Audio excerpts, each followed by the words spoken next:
semuanya. Jadi kita murid-murid dari Sekolah Eskop Indonesia dari kelas Health. Nama aku Diva. Nama aku Ika. Nama saya Rizky. Gue Arsya. Dan hari ini kita mau ngobrol-ngobrol santai aja, kayak ngediscuss mengenai mental health. Ya, jadi I think what we're going to talk about today itu a little bit about mental health in general, our take on it, and also maybe our experiences. Also how we deal with our mental well-being during the pandemic dan juga how we cope with it. Dan terakhir juga masalah stigma yang masih ada di Indonesia, terus what we can do about it. Gitu sih. Mungkin pertama-tama kita bisa ngomongin sedikit tentang mental health in general dulu kali ya. Ada yang mau mulai nggak? Kayak definisi mental health menurut kalian atau ya informasi mental health yang kalian punya aja. Menurut lo gimana, Riz? Menurut gue itu cuman mental health itu psychological well-being of a person. Jadi kalau pasti mental health kita bakal ketes kalau misalnya kita menemukan situasi yang stressful, contohnya orang yang punya mental health yang sehat pasti bakal handle situation jauh lebih baik daripada yang orang yang udah mental health-nya udah susah dari in the first place. Kalau menurut Before lanjut lagi, by the way, ini kayak what we're gonna say itu kayak kebanyakan opinion based, jadi ada salah, Menurut Arsya gimana? Menurut Arsya gimana? Health ya, menurut gue lebih ke kedamaian dan ketenangan batin atau jiwa. Sebenarnya gue juga kalau mental health gue nggak terlalu teori banget, cuma kalau yang gue rasain itu sebenarnya kondisi di mana batin kita itu tenang, terus apa ya, nggak ada beban aja sih gitu. gue sih kamu kayak why mental health is like important, especially in Indonesia? I think because yang tadi dari yang kayak what Rizky and also Asha have said, mental health is basically our emotional well-being and psychological well-being, dan penting banget untuk kita jaga karena bukan cuman kesehatan fisikal yang harusnya kita jaga, tapi juga mental kita juga. Karena meskipun misalnya kita sehat secara fisikal gitu, tapi kalau misalnya mental kita masih sakit kan nggak bagus juga. Tapi ya kalian tau lah kalau misalnya di Indonesia kan masih ada stigma itu. Menurut lo gimana deh kalau misalnya stigma itu dan masalah? Kalau stigma itu kan bisa didefinisin. Kalau misalnya menurut kayak aku ya, perspektif opini aku, stigma itu kayak dalam mental health, ngebahas tentang mental health itu lebih ke kayak malu atau kayak just like malu kalau misalnya mereka diagnosed with some type of mental health gitu loh. Jadi kayak pokoknya nggak mau ngaku atau kayak in denial intinya kalau misalnya punya stigma itu. Dan menurut gue tuh yang kayak what's happening in Indonesia gitu loh, kayak mungkin ada beberapa yang kayak want to seek help, tapi ada beberapa juga yang mungkin takut, makanya stigma itu muncul dan kayak takut aja dijudge sama kayak netizen kayak gitu lah pokoknya. Ya itu kalau menurut opini gue sih. Ada opini lain? Menurut lu gimana, Sya? Kita akan membawa sebuah topik yang sensitif ya. Boleh. Masukin aja, Sya. Jadi gue tuh udah muak banget kalau misalkan denger orang yang mental health-nya terganggu ya, itu disuruh sholat. Gue bukannya mau menyalahkan sholat itu, cuma pertama nggak semua orang bisa nyari ketenangan kalau sholat. Kedua, gue yakin pasti setiap orang berdoa dengan caranya masing-masing. Sama yang ketiga, tentunya kan nggak semua orang di Indonesia itu orang Muslim semua ya, atau apa kayak gitu. Gue jarang sholat, cuma sebenarnya gue nggak pernah sholat, tapi dan ada kalanya gue merasa down banget. Cuma maksud gue what I'm trying to say is that there are other way to overcome your mental health illness dan nggak harus sholat gitu. Karena selalu orang Indo tuh kaitnya tuh tentang agama. Ya, kalau nggak agama kesurupan, kalau nggak wah itu orang. Kalau misalnya nggak seek for religion help lah gitu kan. Iya, kalau nggak psychological health pasti salah gitu. Gue setuju sih sama Arsha, maksudnya kayak emang mungkin maybe it's part of the reason itu karena Indonesia kan emang very tradisional kan, tapi maksudnya emang kayak gue nggak bakal ngomongin sisi agamanya karena itu mungkin I think it's too sensitive for me, maksudnya kayak for me to talk about it ya nggak usah lah.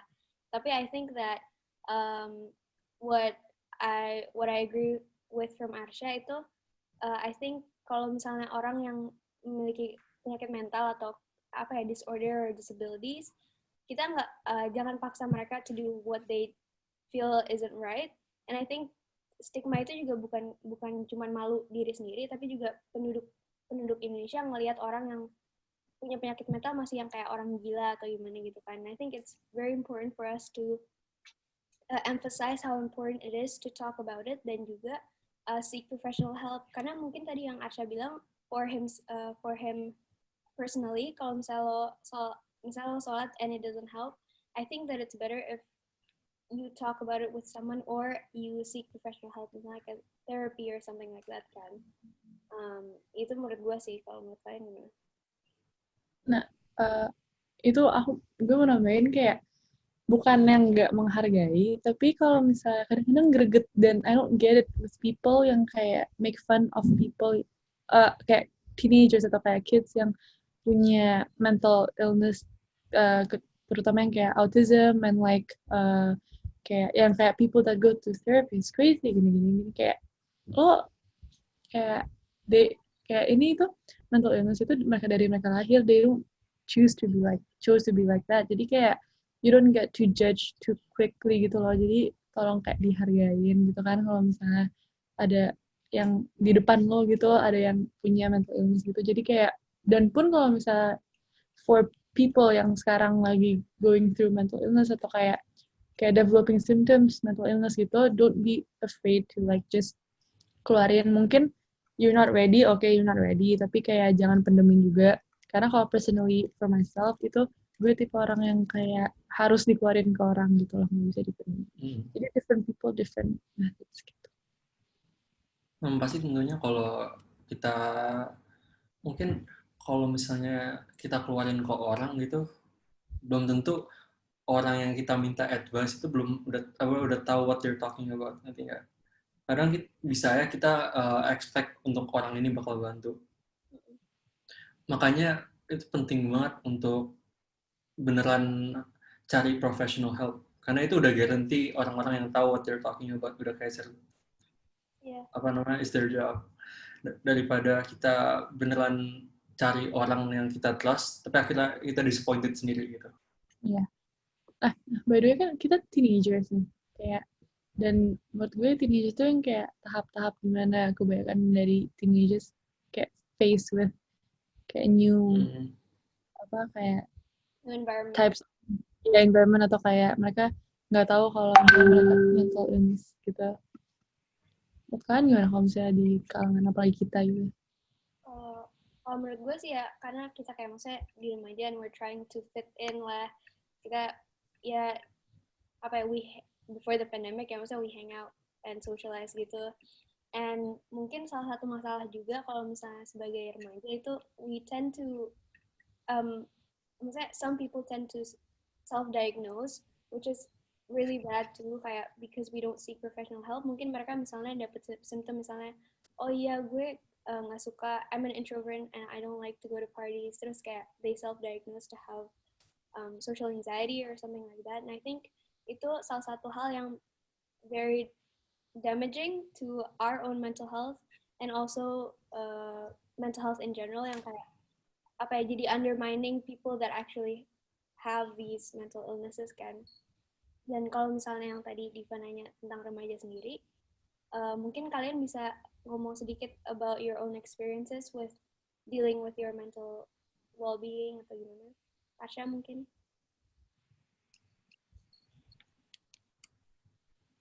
Nggak ada suara, Asha? Nggak ada suara. Nggak ada Nggak suara. ada. Nggak denger lagi nih. Sya, nggak ada suara Sya. Nggak ada suara. Tes. Ah, Ada. ada tuh, ada. Lanjut. Jadi tadi gue bilang makin dewasa itu makin susah, makin banyak tanggung jawabnya.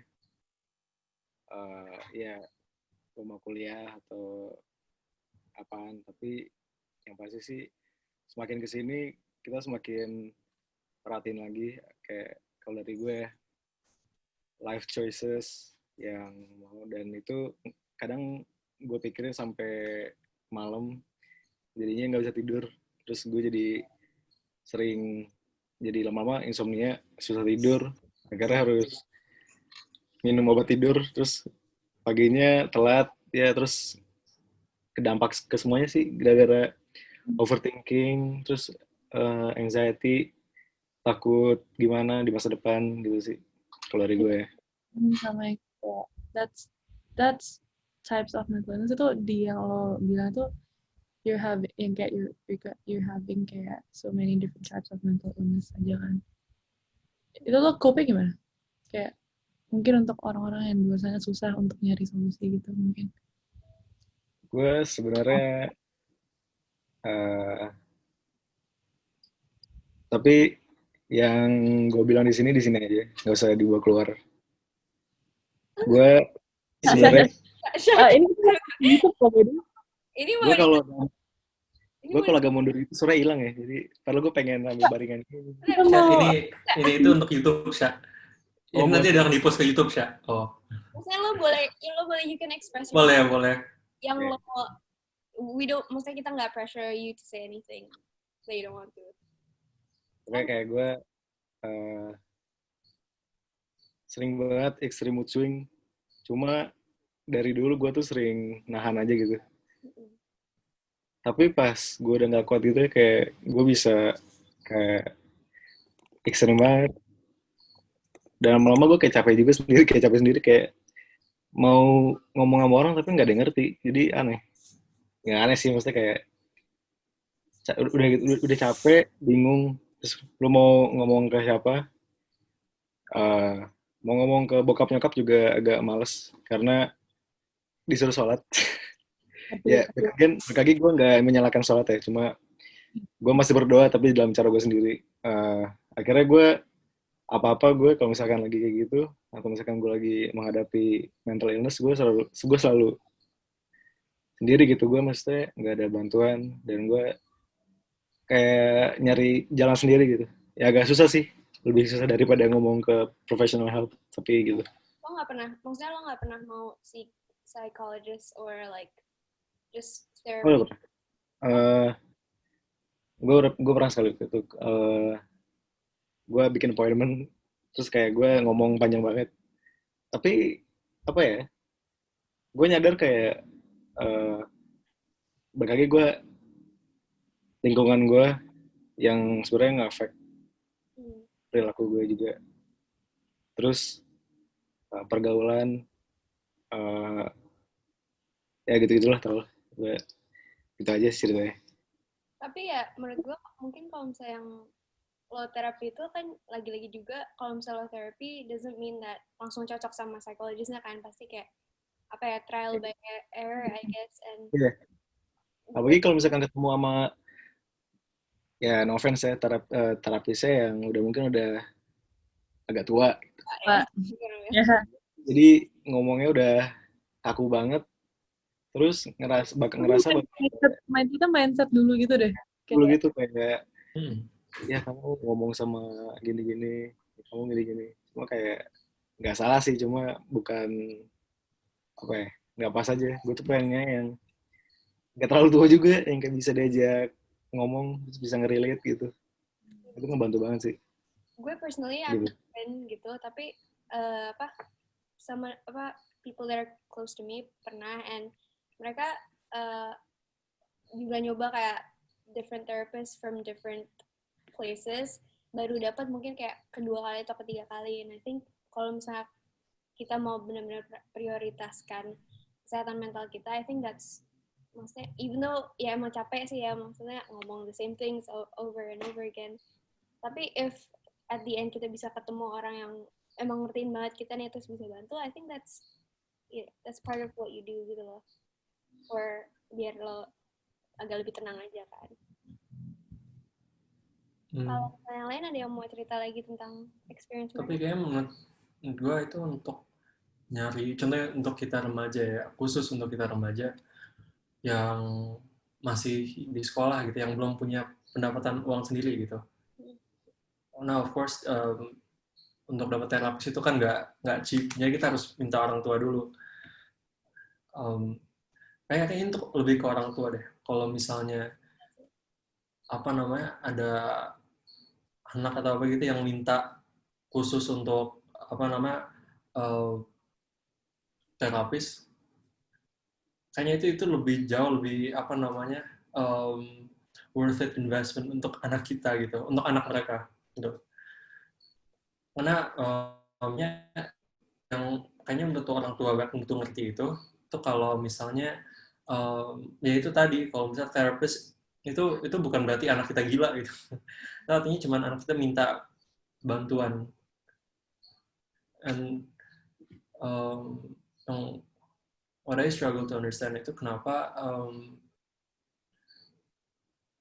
yang mungkin gara-gara orang tua kita udah tahu anaknya well-being kenapa, karena kan they see them every day gitu, tapi itu cuma satu bagian hidup kita sebagai remaja gitu.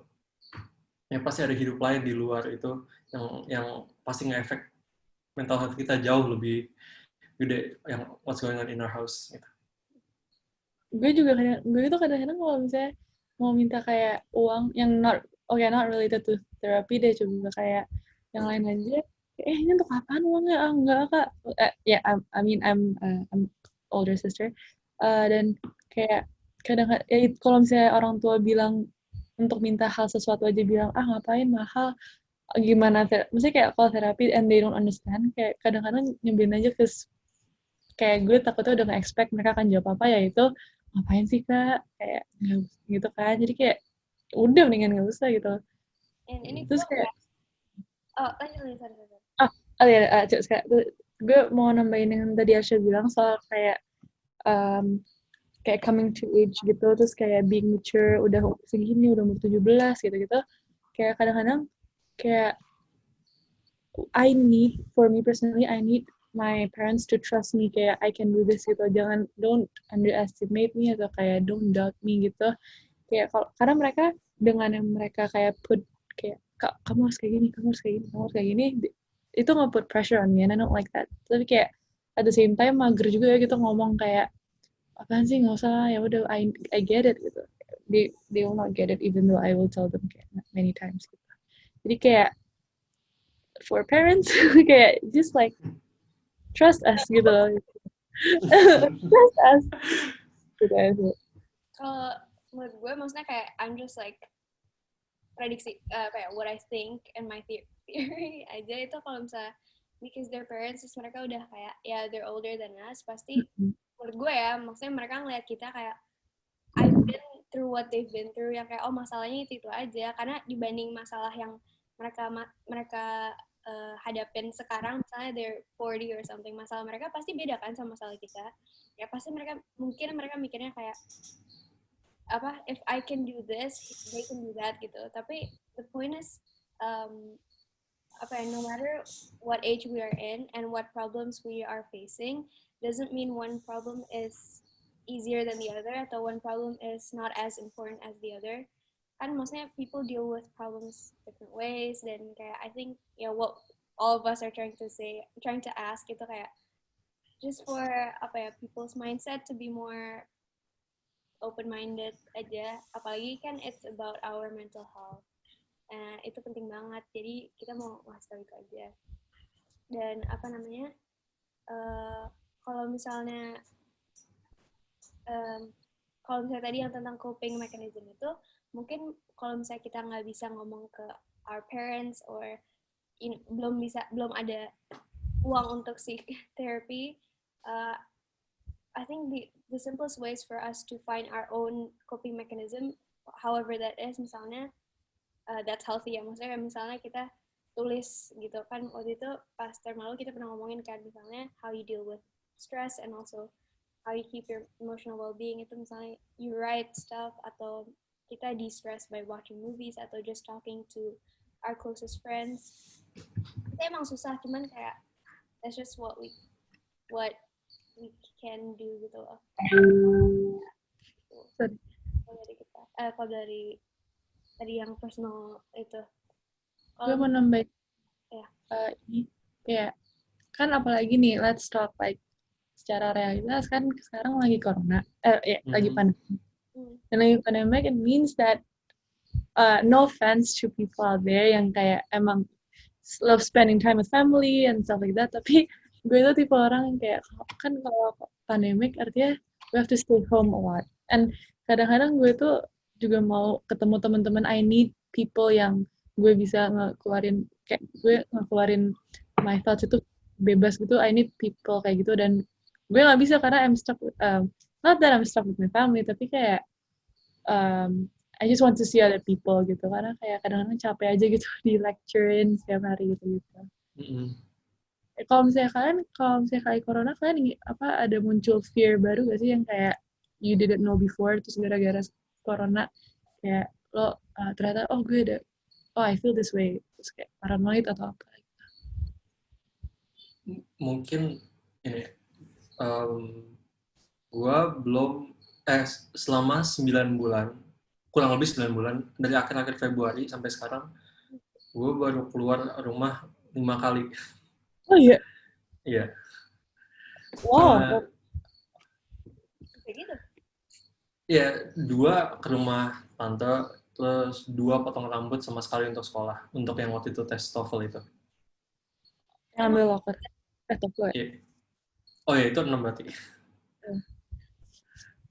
Nah, jadi kayaknya yang paling, kayaknya bukan fear sih, tapi kayak lebih ke capek, mentalnya capek, kayak tiap hari cycle-nya sama terus. Walaupun itu liburan, kalau liburan panjang seharusnya enak gitu, jadi distressing gitu. Jadi sekarang kayaknya sih gue lebih milih sekolah daripada liburan gitu ya. Kenapa? Karena ada schedule-nya jauh lebih filled. Kalau liburan plek kosong. Yang tadinya kayak I want holiday, terus sekarang kayak gue mau balik ke sekolah gitu. Kayak dari Senin ke PIM, Selasa Rabu ke rumah dia gitu contohnya. Terus kayaknya Jumat bisa family time. Tapi sekarang udah ya ketemu mukanya sama semua, ya schedule-nya sama semua. Terus pemandangannya sama semua gitu rumah kita terus. Jadi susah ya gitu. Ada yang sama gitu. Oke guys, maaf guys, tadi recordingnya stop, gara-gara time limitnya stop. Kita Zoom-nya nggak premium, tapi ya nggak apa-apa lah. Lanjut ke topik, tadi saat corona. Ya tadi pesan saya topik saya udah selesai. Apa ada yang mau share nggak pengalaman saat corona? Sya, gimana Sya? Ada nggak? Ya Sya. Jadi pengalaman gue pas corona, awalnya sempat paranoia, terus overthinking. Sebenarnya gue nggak takut kalau gue kena, gue itu takutnya kalau gue kena terus gue nyebarin ke keluarga gue. Karena waktu itu nenek gue masih di rumah tinggal sama gue kan. Terus itu pas lagi zaman kayak Agustus kayaknya, belum Agustus ya. Udah di Agustus mau ke September, nenek gue passed away. Terus lagi thank you. Gue lagi pokoknya term 1 tuh lagi project gitu, bagi banyak, lagi pusing banget. Terus nenek gue meninggal, terus gue jadi kayak eh, udah down gara-gara COVID pandemi, makin down lagi. Terus eh gimana ya, gue kupingnya tuh sebenarnya ketawa aja sih gitu, kayak aneh. Cuma gue tuh kalau ketawa, kalau misalkan gue ngejoke kayak ngelawak tentang apa aja lah itu, eh jadi kayak ngerasa lebih baik aja sih ya, walaupun sebenarnya lagi down banget tuh. Cuma gue kayak senyum aja, udah deh Tapi gitu. itu beneran ngebantu gitu. Cuman tuh kayak Hmm. gue inget banget hari Rabu tuh belum selesai servis, eh gue lagi di atas, terus mbaknya nenek gue pulang ke rumah karena nenek gue harusnya rutin check up kan setiap hari Rabu. Pulang nangis, wah gue udah pikir wah ini udah pasti nih, ini nih. Terus gue udah nge-brace diri sendiri karena kayak ini pasti berita duka ini. Pas kayak seminggu sebulan gue masih apa ya, gue grieving cuma nggak separah setelah gue pikirin lebih baik lagi. Kalau gue itu gue itu pas terakhir ketemu dia, ya dia bilang dia kangen sama gue. Dan gue setelah gue pikir-pikir lagi, kayak gue sama ini nggak pernah terlalu deket sama nenek gue. Jadi kayak ada rasa penyesalan, ada rasa regret banget. Terus gue lagi down gitu, ditambah campur aduk semuanya lagi caur banget. Terus kayak nyari self, apa ya bilangnya, self kedamaian batin yang tadi itu agak lama, agak lama sih gue sampai sekarang masih. Kadang-kadang mimpi gitu kayak, terus bangun-bangun langsung pikiran. Terus kayak regretnya masih ada, cuma gue udah lumayan overcome sih. Tapi lo sekarang udah, maksudnya kayak you've made some progress, right? Masih ada progres, kayak bukan masih ada progres, sorry, udah ada progres. Itu bagus. Cuma ya gitu sih, apa, rasa penyesalan itu pasti akan selalu ada gitu. Yeah. Setelah kalau gue pikirin lagi. I don't think it's that easy juga kan untuk lo move on from something like that. So, it's good kalau misalnya lo udah coba progress pelan-pelan ke apa, lepasin remorse atau regret lo itu apa. Oh, dan Kak, lo kan tadi katanya nyesel, maksudnya kayak pasti penyesalan itu akan ada kan, dimana lo kayak kurang deket sama nenek lo, gini. Kayak menurut gue juga waktu itu gitu pas nenek gue meninggal, tapi pas bukan COVID. Menurut gue kayak dibandingin lo kayak you grieve on that and then it makes you kayak jadi bikin lo overthink selama ini, terus takutnya leads to kayak pelajaran dan hal lain. Menurut gue kayak jadiin itu kayak improvement saja, kayak solution gitu untuk kedepannya gitu loh. Kalau misalnya lo sekarang ngerasa nggak deket sama siapa, try to like you know make ya gitu lah, connect sama mereka gitu. Jadi dari yang bisa bilang kan apa ya, you've learned some things from the pandemic. Kayak kalau misalnya gue from this pandemic, I also learned a lot gitu juga, especially how I apa ya, actually kayak my future and stuff, maksudnya because really I don't think about it kan, I push away and stuff, tapi karena pandemi ini gue sendiri terus, and the only thing I can do is think jadi kayak pasti I think a lot about friendships and future and stuff like that. Then I think what I learned is that maksudnya di dalam hidup kita ya, there are people that are supposed to stay and there are people that are supposed to go away from our life, and the only thing we can do is to like appreciate those that are there for us and that are there to stay gitu. And also kayak ya just apa ya, nggak usah sedih kalau misalnya kayak ada orang yang tiba-tiba menghilang atau kayak pergi gitu, because ya udah gitu, maksudnya kayak just, and I also learn how to kayak appreciate myself and like love myself a little more gitu. Nah, Kalau itu kalian loving yourself is really important. Bener-bener itu the key to like, menurut gue the key to like being making yourself happy itu harus kayak sayang aja dulu sama diri lo. Don't, apa yang orang-orang bilang kayak don't prioritize yourself, think about yourself gitu. Menurut gue itu bener sih, tapi ya jangan egois juga at the end of the day. Dan gue mau nambahin juga, gue kan I'm in the same circle group of friends sama Ika, and like Ika kayak gue tuh orangnya overthink banget, dan kayak sedikit-sedikit kamu marah ya sama aku ya, kamu marah ya sama aku ya gitu. Terus kayak selama pandemi ini gue kadang-kadang ngerasa jauh aja sama group of friends gitu kan. Nah, dan ada waktu itu satu momen dimana I talk it out with Ika dan juga kayak satu temen gue, Sasa, kayak how I feel, kayak kalian ngejauhin gue ya gini kayak bener-bener kayak daripada nggak diomongin kan dengan dikeluarin daripada misunderstand kan. Nah, menurut gue apa namanya, kalau misalnya nih, kalau dalam in aspect of friendship, kalau for those of you out there yang lagi ada masalah, try to like be more mature and kayak talk it out dibandingin kayak ih kesel ah gitu. karena kan kemarin habis kita ngomong juga kayak we realize that how she deals with COVID and how I deal is total opposite. Kayak karena COVID gue harus kayak gue jadi nggak bisa ngomong sama orang, misalnya gue jadi kayak jauh terus kayak diem aja gitu, kayak nggak pernah check up on anyone. Tapi justru Diva harus yang kayak apa ya, harus yang ngomong sama orang kan, and maybe that's why there was a conflict dulu. Tapi ya itulah. Kalau misalnya Rizky atau Asya, what did you learn this pandemic? Kayaknya pastinya untuk pandemic ini kayaknya we need to keep ourselves busy. Kayak tadi gue bilang, gue baru keluar kayak 6 kali 9 bulan, udah banget.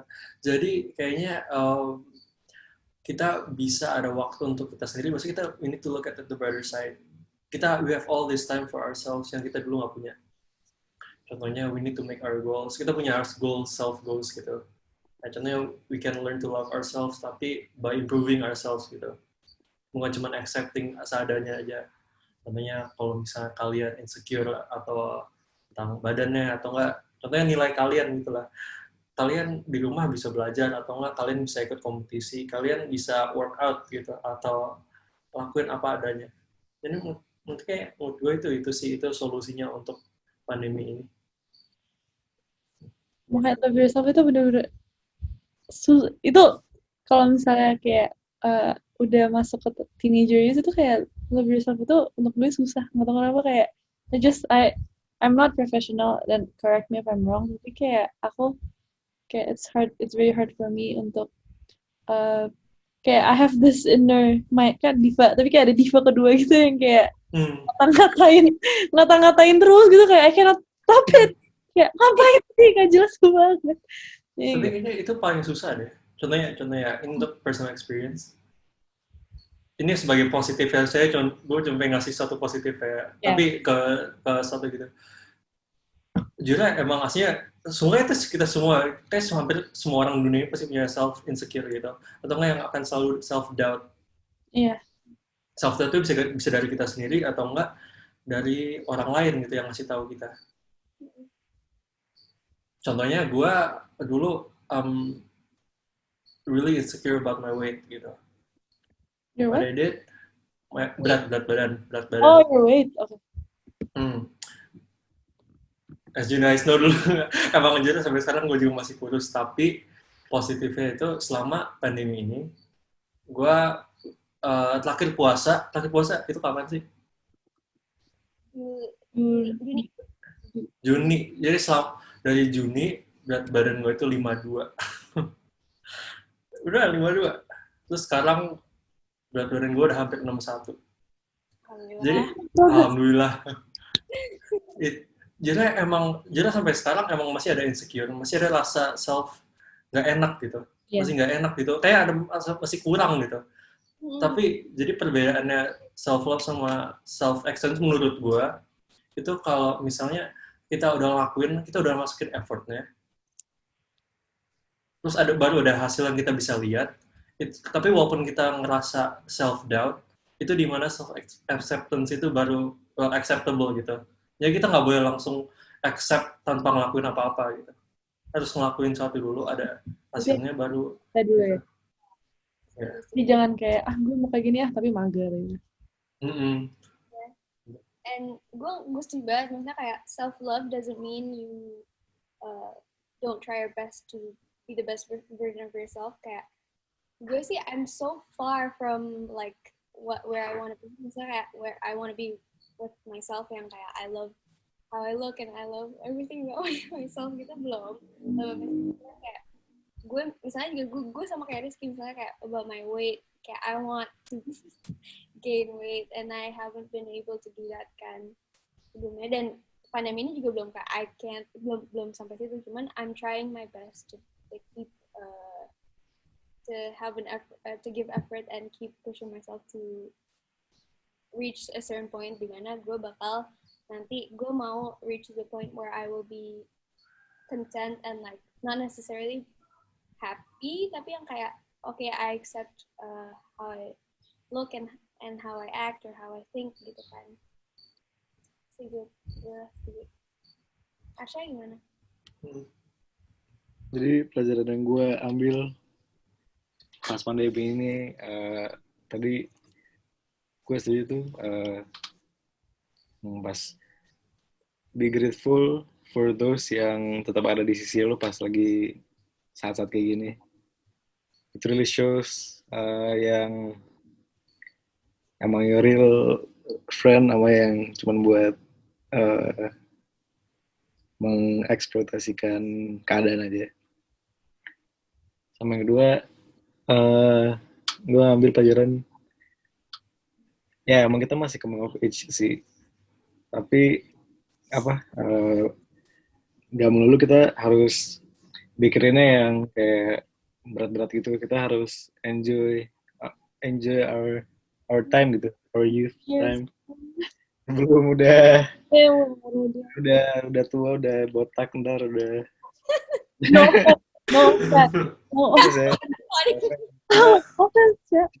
untuk kita rontok atau apa gitu.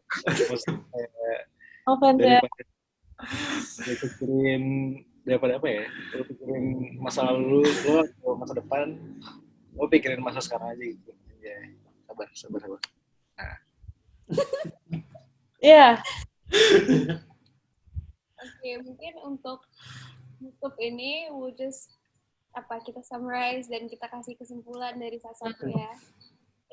Gue jadi tadi dari our talk I noticed and I've realized that all of us itu we go through different things and different problems, and even sekarang kita lagi remaja, and even though we are young, we're only like 17 gitu, kayak that doesn't mean that our problems are less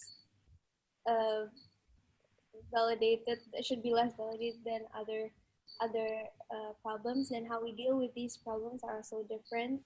Dan itu tadi yang stigma yang di Indonesia juga ya maksudnya udah outdated banget lah itu stigma, and that mindset is so outdated, and we need to like start thinking forward gitu, and I think that's what we need to do. Terus lastly juga we need to learn how to love ourselves or accept ourselves, and also find new ways to deal and cope with our emotions and maintain our mental well-being.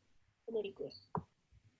Kalau dari gue, kayak ini kita kayak di sini kayak happy, tapi like when we go back to like ketemu sama tugas-tugas sekolah and kayak meet with socializing gitu-gitu, mungkin the types of mental illness kayak anxiety gitu-gitu akan muncul lagi kan kayak mental illness kan nggak cuma satu doang, ada anxiety, bipolar, ada depression, insomnia, dan lain-lain. Nah, itu menurut gue butuh banget diperhatiin, dan khususnya untuk remaja-remaja di Indonesia kayak mungkin emang susah untuk nyari kayak ke tempat seek psychologist yang pas untuk kamu gitu kan. Dan emang it's very understandable, bukan yang ngebandingin Indonesia sama negara lain, tapi emang kayak mungkin masih belum progresif aja. Nah makanya kayak just find for now, kayak find people who you trust, kayak yang tadi bilang real friends yang emang mau dengerin kamu, and like you trust with. Karena walaupun kayak for people yang mikir kayak gue bisa handle ini kok, I can keep this to myself, kayak lo bisa aja emang butuh seharusnya lo butuh kayak sebenarnya lo butuh orang untuk cerita itu, untuk dengerin gitu kan, untuk seek advice gitu loh. Dan juga normalize going into therapy, it's very needed gitu. Itu aja sih menurut gue. Ya.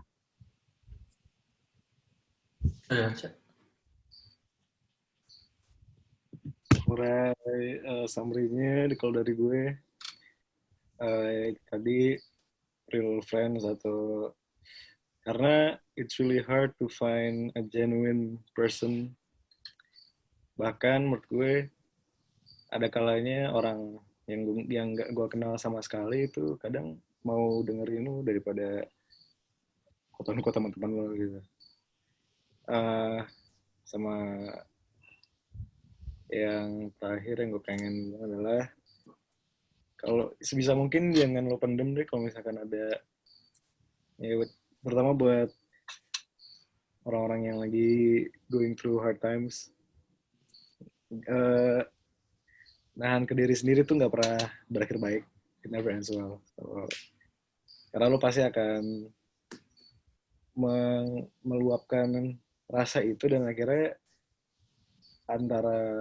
dan lo mungkin pada saat lo meluapkan lo akan ngerasa damai atau ngerasa tenang gitu, tapi yang terjadi adalah lo malah ngeluapkan kayak hal-hal negatif ke sekitar lo gitu, dan itu malah membuat timbal baliknya orang-orang mungkin ngejauhin lo atau apa gitu. Makanya sebisa mungkin ya get help, professional help, atau ya kalau bisa lo nyari free application di website buat ngetok ya basa-basi aja gitu, ngomong-ngomong orang.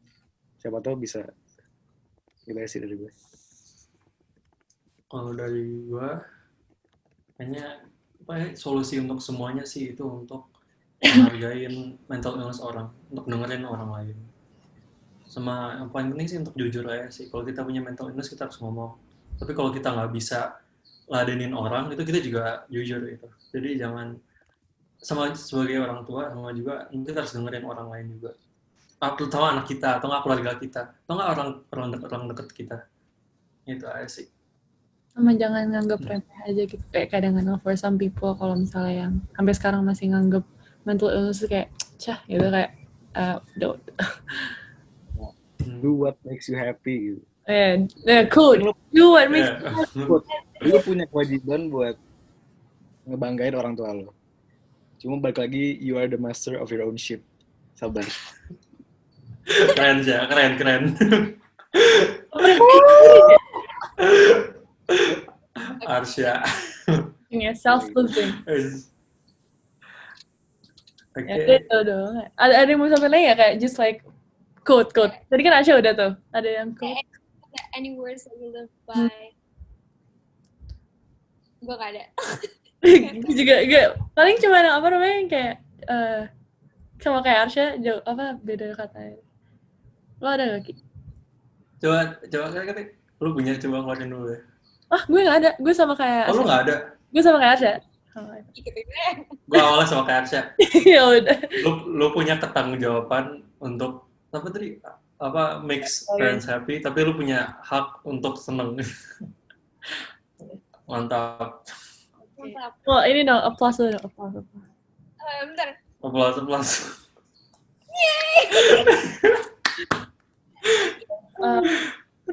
Jadi cukup di sini untuk session hari ini mengenai mental health. Kalau misalnya questions ada di, I don't know. Oke, pokoknya ya udah itulah pokoknya tentang apa. Ditulis di comment section. Oh iya, comment section itu maksudnya. Thank you for watching. Thank you for watching Miss DC juga. Ya, Miss DC, Subscribe. our teacher. Yay. Bye.